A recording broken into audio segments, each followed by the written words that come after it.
আসসালামু আলাইকুম। টসলাইটের নতুন একটি ভিডিওতে স্বাগতম। ভিডিও বলতে আজকে হচ্ছে একটা ভ্রমণ ব্লগ। আজকে আপনাদের নিয়ে এসেছি হচ্ছে বাগেরহাট জেলার সেই ঐতিহ্যবাহী ৭ গম্বুজ মসজিদের সামনে, এবং আমরা এই মুহূর্তে মসজিদ প্রাঙ্গণে অবস্থান করছি।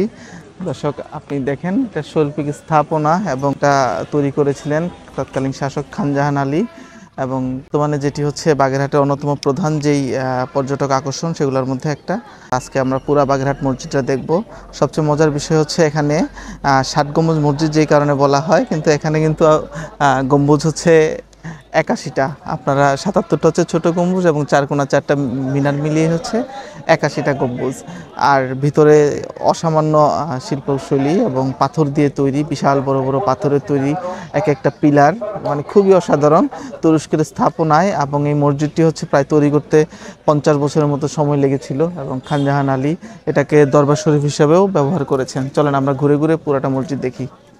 এখানে আসতে প্রথমে আমরা হোটেল থেকে বের হয়ে অটো নিয়ে চলে আসলাম, এবং গেটে দাঁড়িয়ে এখানে অনেক দর্শনার্থী বিকালবেলা চলে এসেছে। আমরা টিকিট কাটলাম জনপ্রতি ৩০ টাকা করে, এবং ফরেন যারা আছে তাদের জন্য একটু বেশি। সো টিকিটটা দেখিয়ে ভিতরে প্রবেশ করলাম, এবং আমার সাথে যে ছিল তার থেকে আরেকটা টিকিট দিলাম।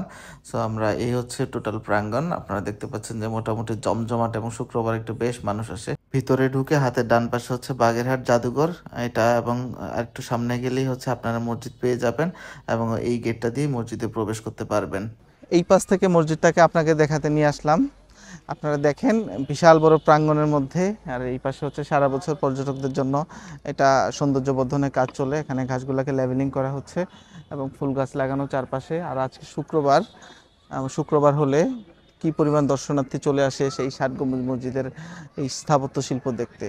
মসজিদের ভিতরের দিকে আরও একটি গেট আছে, সেই প্রান্ত থেকে আপনারা মসজিদকে আরও চমৎকার দেখতে পাবেন, এবং গেটের পাশে বিশাল একটি দিঘি আছে, সেখানে সময় কাটাতে পারবেন। এবং আমি একটা ছবিও তুলে ফেললাম। এই যে একটা চমৎকার একটা জায়গা, বিশেষ করে ৭ গম্বুজ মসজিদের মতো পবিত্র জায়গায় আমাদের মনে রাখতে হবে যে মসজিদ, মাজার বা যে কোনো, সেটা মন্দির হোক, তারপরে প্যাগোডা হোক, গির্জা হোক, যে কোনো পবিত্র স্থানেই একটা কিছু নিয়মকানুন থাকে। যেমন এই জায়গাতে এসে আমরা দেখতে পাচ্ছি যে অনেকেই টিকটক বানাচ্ছে, জড়িয়ে ধরে ছবি তুলছে। মেয়েরা একটা যে ইসলামী যে লেওয়াজটা আছে সেটা মেনটেন করে না, বিশেষ করে উনাটাও ঠিকমতো ব্যবহার করে না।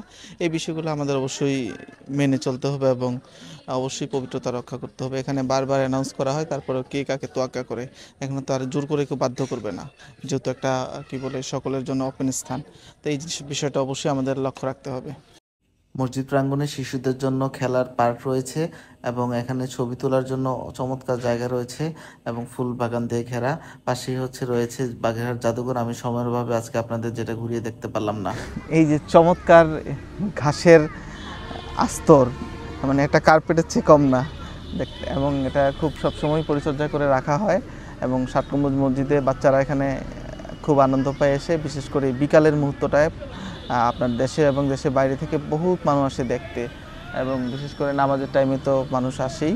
তো এই ঐতিহ্যবাহী প্রত্নতাত্ত্বিক বিষয় কী বলে স্থাপত্য শিল্পটি এবং এই মসজিদটি সংরক্ষণ করা আমাদের সকলেরই দায়িত্ব। আমরা পুরোটা মসজিদ আপনাদেরকে দেখালাম। ভালো থাকবেন, টসলাইটের সাথে থাকবেন। আসসালামু আলাইকুম।